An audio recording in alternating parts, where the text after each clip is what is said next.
पूर्व में रहे मंत्री चौधरी रामपाल माजरा जी, अध्यक्ष, फिर यहाँ से हटोगे तभी बात बढ़ेगी। बैठ जाओ आराम से, यहाँ ले जाए।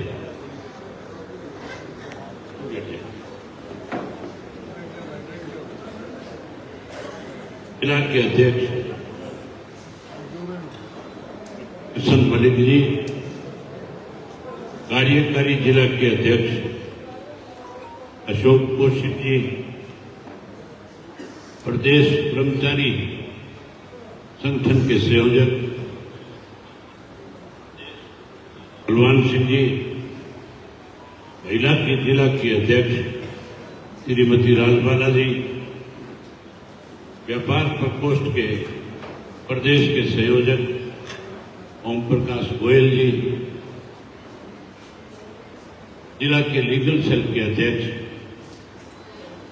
बालकृष्ण शर्मा जी, युवा के जिला के अध्यक्ष विकास मलिक जी, हल्का सोनीपत के अध्यक्ष महावीर शर्मा जी, वाणा के अध्यक्ष दिलबाग मलिक जी, बड़ौदा के अध्यक्ष भाई सुरेंद्र अठवाड़ जी, खरखोदा के अध्यक्ष बैराज दैया जी, राई के अध्यक्ष राजेश अंतिल जी और गन्नौर के अध्यक्ष विजेंद्र आपड़िया जी, प्रदेश के महासचिव, प्रदेश के सचिव जोगिंदर मलिक जी,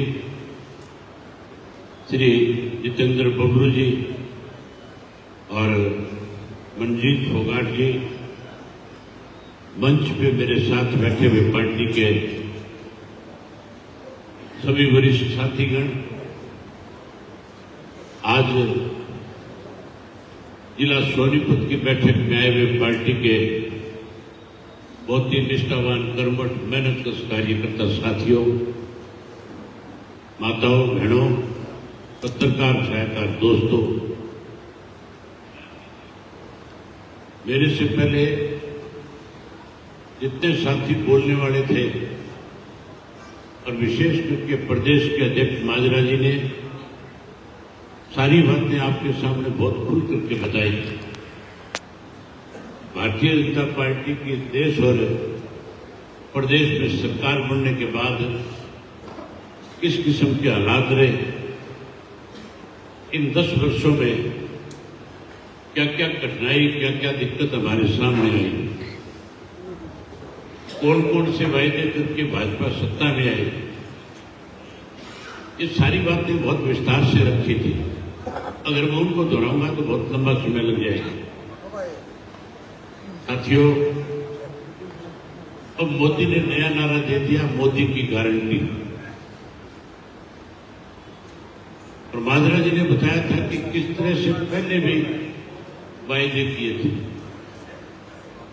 गारंटी का मतलब अपना वायदा पूरा करना होता है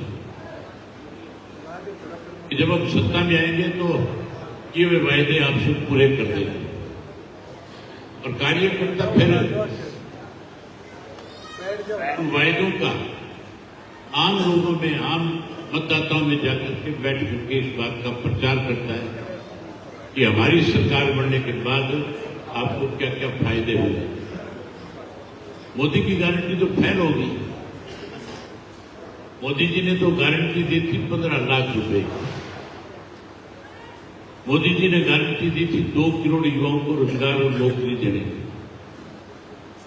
मोदी जी ने गारंटी दी थी स्वामीनाथन की रिपोर्ट लागू करने की, एमएसपी का कानून बनाने की और किसान की फसल के दाम 2022 में 2 गुना करने की। आज किस तरह से किसान परेशान है, उसकी मंडी में कोई फसल खरीदने वाला नहीं है।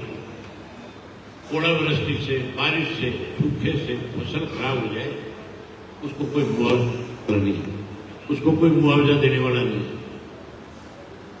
आज हर वर्ग के लोग परेशान है, दुखी है, इस सरकार को बदलना चाहते हैं।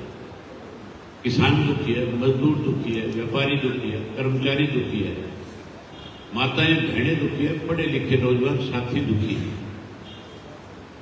आज इसीलिए भारतीय जनता पार्टी ने जो 10 उम्मीदवार उतारे, सोशल मीडिया पे आप किसी भी उम्मीदवार को प्रचार करते हुए जब देखोगे तो लोगों के विरोध का सामना आज इनको झेलना पड़ रहा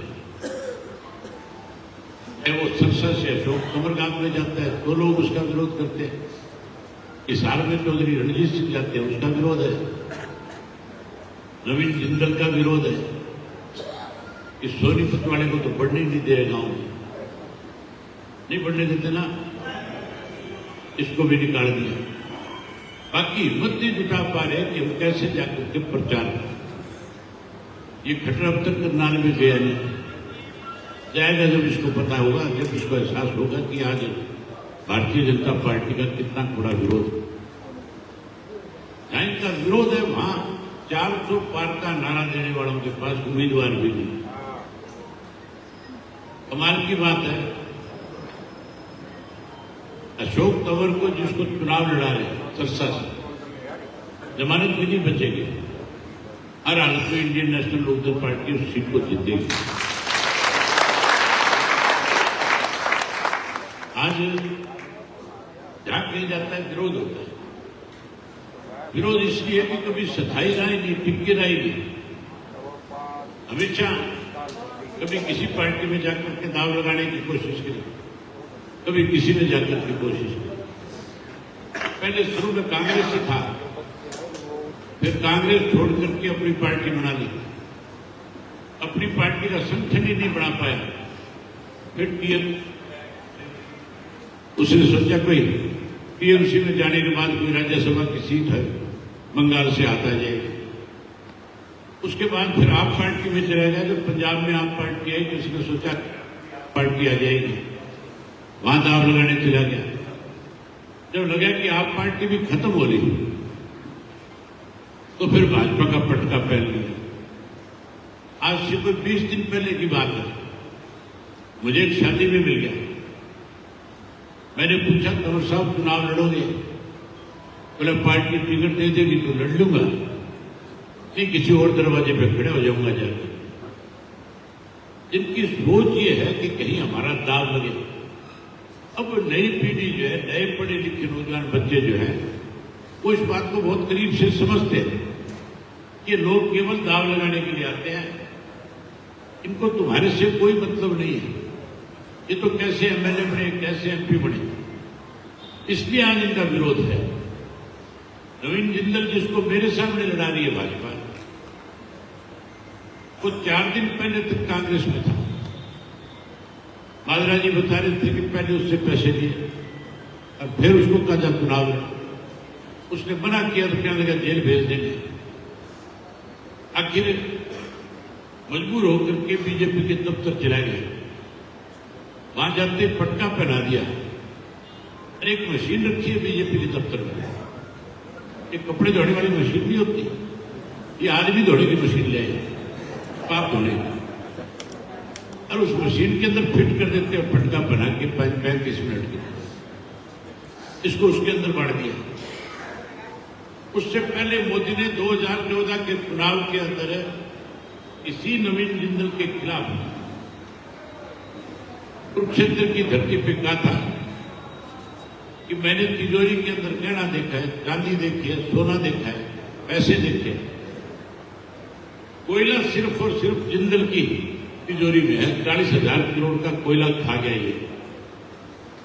और ये कहा था कि तुम अगर हमारी सरकार बना दोगे तो हम इनके खिलाफ कार्रवाई करेंगे, पाई वसूल लेंगे और इनको जेल की सलाखों के पीछे भेज देंगे। सरकार तो बन गई थी, लेकिन सरकार बनने के बाद कोई कार्रवाई करने की बजाय चंदा ले लिया, अरब चंदा लेकर के कहा कि जा चुनाव लड़, उस मशीन में डाल दिया। और उस मशीन में डाल के जब बाहर निकला तो कहने लगे कोयला चोर जो था ये कोई नूर बन गया, कहते कोई नूर बना दिया। कुरुक्षेत्र के लोगों से मिल करके आए, कुरुक्षेत्र के लोग कहते हैं हम इस कोई नूर को चमकने नहीं देंगे, राख में तब्दील कर देंगे। आज वो भी किसी काम में नहीं जा सकता। आज तो वहां गली गली में नारा लगता है, गली गली में शोर है, नवीन जिंदल कोयले का किसी के खिलाफ लोग इस तरह से खड़े हो जाते हैं तो फिर मान के चलो वो साफ हो जाता है। मैं ये नहीं कहता कि हम हरियाणा प्रदेश में बहुत सारी सीटें जीत जाएंगे। कई लोग तो यूं कहते थे कि हम 10 की 10 जीतेंगे। कई ये कहते हैं हम सक्षम हैं अकेले लड़ने में, जो केवल भाजपा की मदद करना चाहते हैं। ये भूपेंद्र सिंह हुड्डा बारी बारी जब ये कहता है कि अब तो 10 के 10 अकेले लड़ेंगे, 10 के 10 अकेले जीत जाएंगे, हम सक्षम है, तो मान के चलो बीजेपी के दबाव में आकर के भाषा बोल रहे। मैं एक बात आपके सामने दावे से कह सकता हूं, अगर ईमानदारी से वर्कर अपनी जिम्मेवारी निभा देगा, आज की तारीख में 3 लोकसभा की seat Indian National Lokdal party जीतेगी। सरसा जीतेंगे, हिसार जीतेंगे, कुरुक्षेत्र जीतेंगे।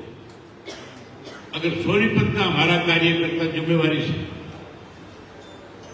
इस 25 मई तक लगातार पार्टी के प्रचार और प्रसार में जुट जाए और इन भाजपा के कांग्रेस वालों की अगर आप पोल खोल दोगे, लोगों को जाकर के बता दोगे, आज जो कहते हैं कि हमने तो भाजपा को हराना है, वो भाजपा को हरा नहीं रहे, वो भाजपा का दाव फिर कैसे लगे उसके लिए काम में लगे हुए। दूर जाने की जरूरत नहीं। मैं हमेशा एक बात कहता था आपके सामने कि भूपेंद्र सिंह हुड्डा कांग्रेस के साथ मिला हुआ है, बीजेपी के साथ मिला हुआ है। राज्यसभा का चुनाव था, पेन की स्याही बदल करके 14 एमएलए के वोट कैंसिल कराए थे। फिर अपने बेटे को कैसे राज्यसभा में बढ़ाया जाए, इसके लिए भाजपा से मदद ली थी। अनेक ऐसे मौके आए हैं जब इसने भाजपा की भाषा बोलने का काम किया।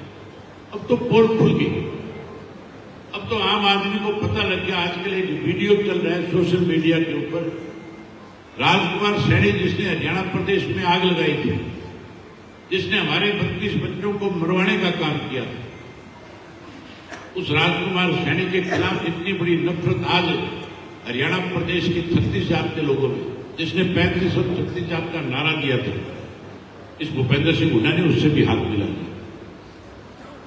उससे भी हाथ मिला दिया। और उससे जब हाथ मिलाया और जब उसने जाकर के कांग्रेस को समर्थन दिया, तो हुड्डा से प्रेस के लोगों ने पूछा कि राजकुमार सैनी आपसे मिलकर के गया है, तो झूठ बोल गया।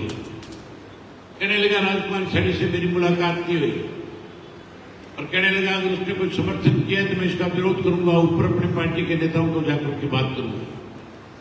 अगले दिन राजकुमार सैनी ने एक वीडियो जारी कर दी। एक प्रेस का साथी उससे पूछ रहा था कि आपकी हुड्डा से मुलाकात हुई? कहने लगा पहले मेरे पास जयप्रकाश को भेजा 10 दिन पहले से, और 10 दिन के बाद फिर इसने मुझे अपनी कोठी दिल्ली बुलाया, आधा घंटा मेरे साथ बातचीत करी और फिर मुझे कहा कि जा सेंट्रल ऑफिस में जाकर के हमारी पार्टी को समर्थन करते, जो प्रदेश को जड़ाए, जो हमारा भाईचारा तोड़े। हुड्डा ने उससे हाथ मिला लिया कि नहीं मिला लिया? आज हर आदमी इस बात को अच्छी तरह से जानते हैं। इसलिए लोगों का एक मन है, एक फैसला है। भाजपा से तो जहां आज हर आदमी नाराज है, क्योंकि भाजपा के राज में महंगाई बढ़ी, भ्रष्टाचार बढ़ा, बेरोजगारी बढ़ी, नशा बढ़ा, अपराध बढ़ा, और उसके साथ साथ अनेक घोटाले हुए। लोग इस बात को लेकर के दुखी है। भाई कांग्रेस से भी दुखी है। ये चुनाव मामूली चुनाव नहीं है। इस लोकसभा के चुनाव से विधानसभा में किसका राज बने, इस बात पर भी मोड़ लगनी है। मैं दावे से कह सकता हूं कांग्रेस एक भी सीट नहीं जीत सकती बड़े मजबूत है। कांग्रेस में बहुत बड़ी उपराजी है, बहुत बड़ा झगड़ा है, बहुत बड़ा विवाद है। आज अगर लोगों का विश्वास राजनीतिक तौर पे किसी के साथ ज्यादा बढ़ा है, 24 फरवरी से लेकर के जब मैंने 15 सितंबर तक यात्रा करी थी, जब मैं लोगों से जाकर के मिलता था, 4200 किलोमीटर पैदल चला, 2000 से ज्यादा गांव शहर और कस्बों में गया, तो लोगों ने खुल करके समर्थन किया और कहा था कि हम इंतजार करेंगे चुनाव का। जैसे ही चुनाव, हम सारी चीजों को भूल करके इंडियन नेशनल लोकदल पार्टी के साथ खड़े हो जाएंगे। आज लोग आपके साथ जुड़ना चाहते हैं। लोग आपका लोकसभा के अंदर भी अच्छा प्रदर्शन देखना चाहते हैं, वहीं विधानसभा में आपका राज बनाना चाहते हैं। मैं लोगों से खुद करके कह करके आया था कि गारंटी हमारी रहेगी।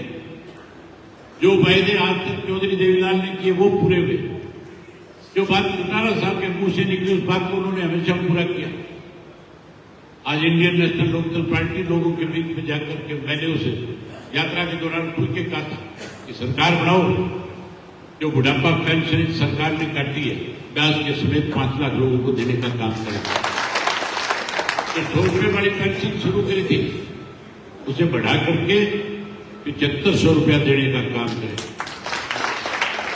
मैं लोगों से कह करके आया हूं कि आप हमारी सरकार बना दोगे तो 9 लाख जिन गरीबों के पीले कार्ड काट दिए उन 9 लाख गरीब लोगों के पीले कार्ड बहाल करेंगे। चौधरी देवीलाल आवास योजना के तहत 100 गज पक्का मकान बना करके भी देंगे। माताएं बहनें बैठी है, मोदी ने कहा था गैस का चूल्हा सिलेंडर मुफ्त में दे दूंगा।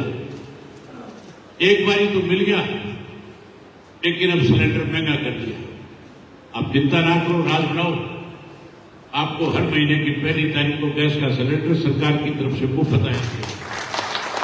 वही 1100 रुपये हर महिला के खाते के अंदर उसकी रसोई बढ़िया चले, इसके लिए भी हर महीने देने का काम करेगा। मैं जब यात्रा में था तो उस दौरान देखा था लोग बिजली से बहुत परेशान हैं। बिजली कम आती है, बिल ज्यादा आता है, ट्यूबवेल के कनेक्शन मिले ही नहीं, मीटर बाहर लगा दिए, ऐसे मीटर लगा दिए जो धूप से चलते हैं। कई गांव में तो बुजुर्गों ने यहां तक बिका बोला होके कि कोई कड़ली घूट मार दे तो भी मीटर चाल पड़े। मैंने कहा चिंता ना करो, राज बना देना, ये सारे मीटर पड़वा करके खट्टर के घर भिजवा दूंगा, मीटर उसके घर भिजवाऊंगा।